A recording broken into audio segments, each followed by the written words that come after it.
Hello Wildcrafters! This is going to be a walkthrough tutorial on how to make the simple Cattail doll.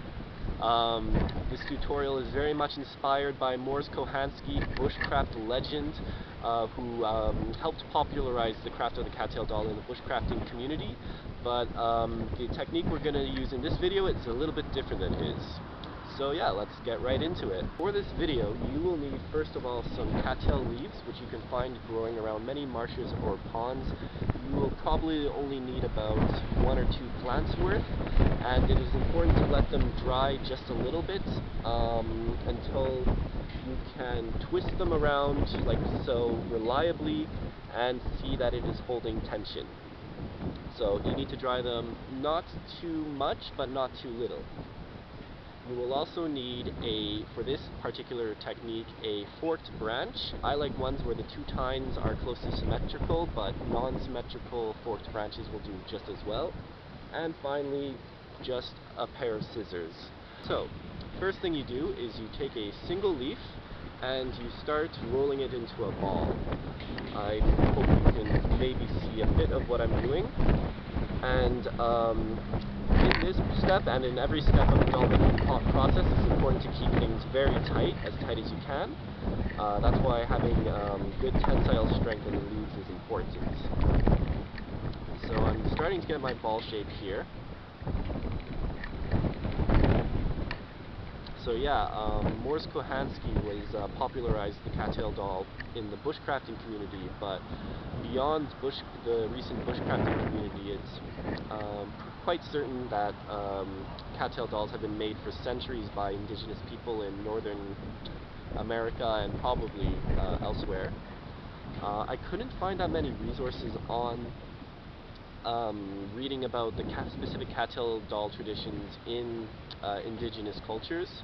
But there is an abundant amount of resources on corn husk dolls with indigenous peoples, specifically the Cherokee people. And in addition to that, indigenous people have such a strong history with the cattail leaf and the cattail plant in general.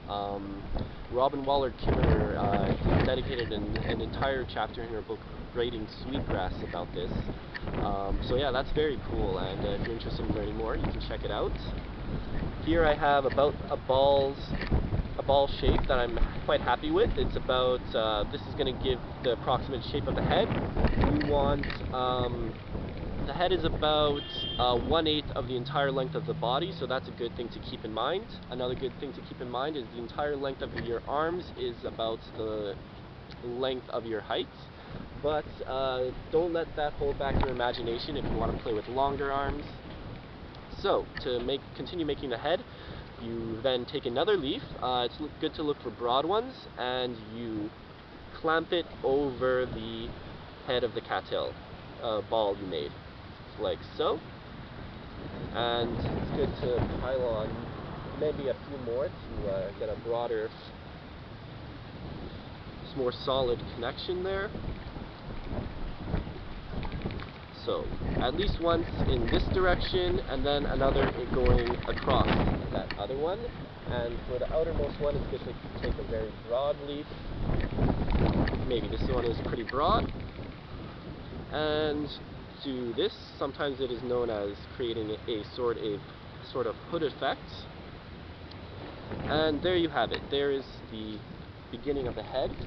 Then you just need to tie it off. So you can take a small leaf like so and do a knot called whipping. So to whip, you make a loop like so with the longer end on the outside and the shorter end on the inside. You take the shorter end and you press it around against where you want to tie. Then you take your longer end, which is on the outside, wrap it around once, keep it tight, once or 2 times, 3, whatever feels right, eye it through the loop, or thread it through the loop, pull both of the, pull both of the arms, and you have your knots.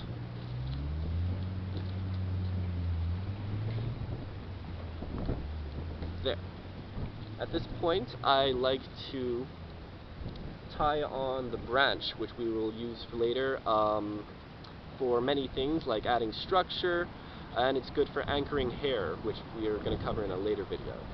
So, tie it around with the two arms that I used for the whipping, and, you know, just intuitively just tie it on, get it tight and secure there, tie a few knots.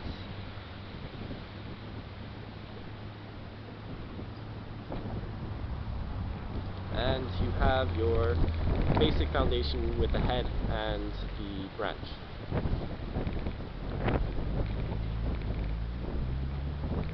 After this, it's the arms.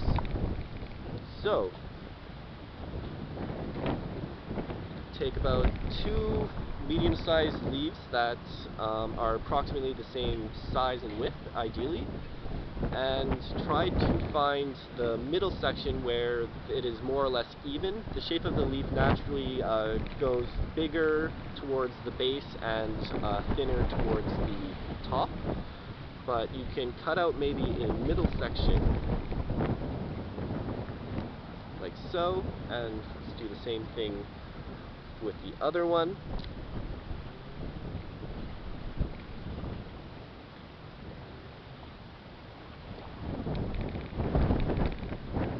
And then it's good to have them going in opposing directions so that a small side is paired with a larger side, which makes the shape more or less even throughout. So there we have our shape for the arms. And then we deploy what is known as cording. So with cording, you start by about 1/3 of the way through your leaf structure, and you twist. I like to twist counterclockwise until you naturally make a loop, like so, and then you simply twist on the outside arm, pull over, and pinch, and continue to do that, twisting, pulling, and pinching. Another fast way to do it is like so. This is very Kochanski style. And we have our first arm. So either tie it off like this, but in this case I'm going to just take an outside leaf and simply wrap it around and tie it up.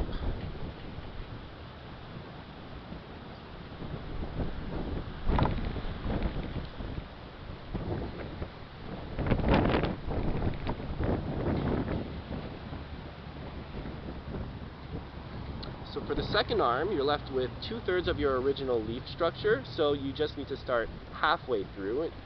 And same thing, same principle, twisting clockwise, counterclockwise, make a loop, twist, pull over, pinch, twist, pull over, pinch, twist, pull over, pinch, and continue in that pattern.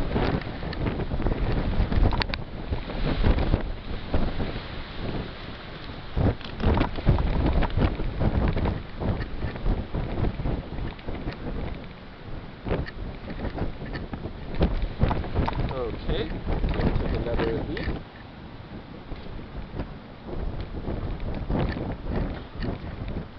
Tie off everything, lock it all in.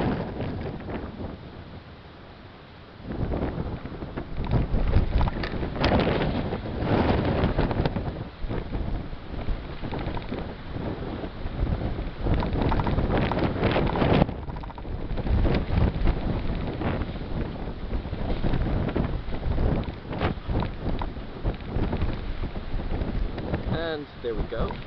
So now that we have our arms and our head, we just need to attach them together.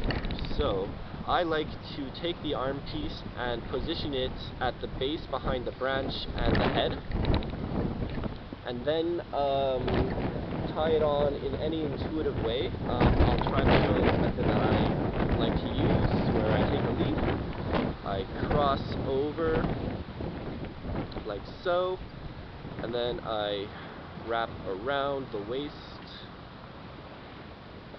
and that will be a good knot to tie off right here.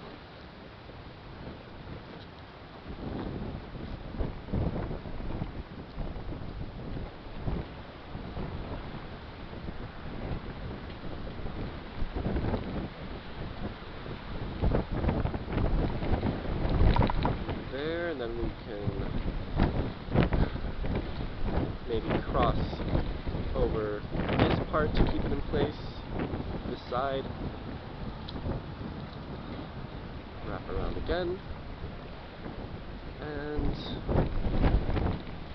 find the other side, tie it off once more.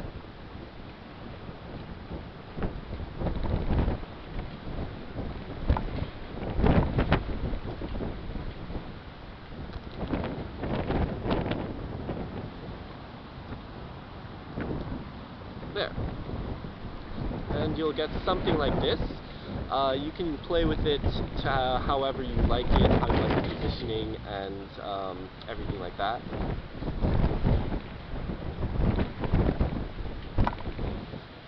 Next up, right after this we kind of form the shape, but before that I like to make the belt in advance. So to do that we just make a simple piece of cordage, find a relatively thin leaf, start in the middle, twist counterclockwise like we've done before, and just make a long piece of cordage.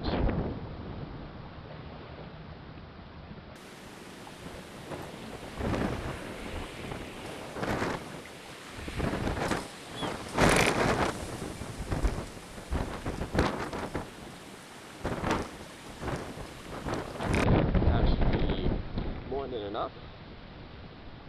At the end, I just make a loop, tie it off, just lock everything in, and cut off the excess here. Okay, so we have our belt to tie off extra leaves at the end. So we take the leaves and we just wrap it around a few which ways. From the back, wrap it over the chest like so. Take one leaf around each shoulder at least. Try to keep everything tight as you do this.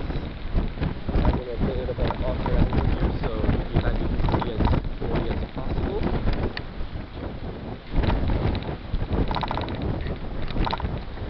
Try to find areas of the leaf that are approximately the same width, so everything stays symmetrical and even.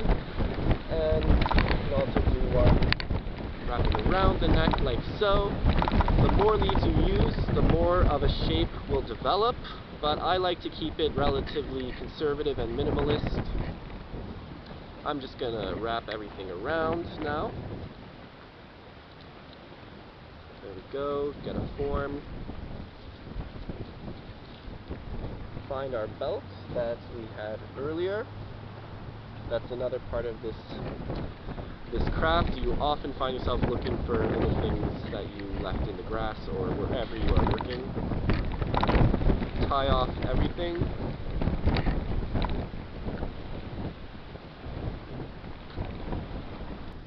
Sorry about that, folks. My camera ran out of memory, but all we have done is tie off the cattail doll, and then I trimmed off the excess leaves to the length that I was happy with, which is about here.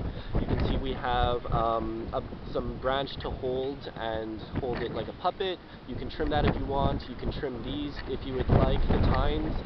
And like Morse Kochanski likes to say, the sky's the limit with these dolls. The more work you put into them, the better they can turn out. You can be very creative with them and makes all sorts of different styles or figures. And I hope you enjoyed this video. Thank you for watching. In the next one, we're going to add some hair and clothes to this fellow.